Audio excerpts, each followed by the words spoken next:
Another aspect of criticism, remember the word criticism is the art of evaluating art. There's an even more dangerous side, though, to it that I really want to share in this video, and that's about always getting positive responses.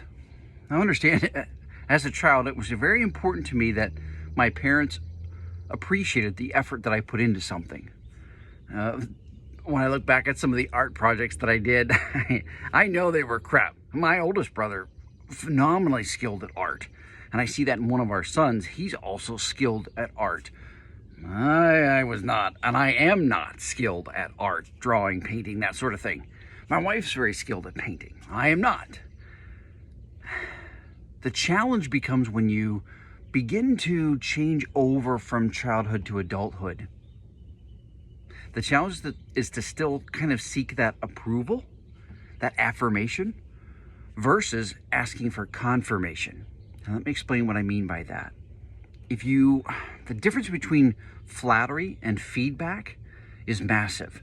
If you're approaching people because you want people to affirm you, then you're not going to ask the hard questions. You're not going to be looking for input that you can use and make whatever you're doing better.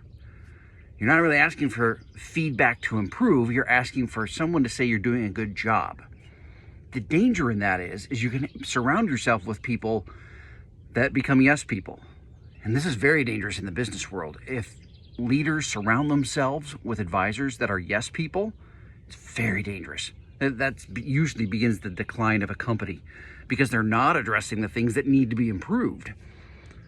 It reminds me of the story years ago about an emperor that surrounded himself only with people who said yes, who agreed with him. And he ends up going through a parade through town, and a little boy says, "The emperor has no clothes," because his advisors were telling him, "Beautiful, wonderful, looks great." Why would they do that? Why would they agree with insanity?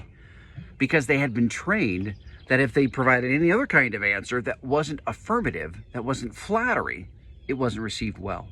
It was rejected. Surround yourself with people who are genuine truth tellers who also want you to succeed, because then their feedback will be just that, not flattery. Surround yourself with truth tellers who will give you positive criticism so that your art, your life, gets better and better. That's winning more at life.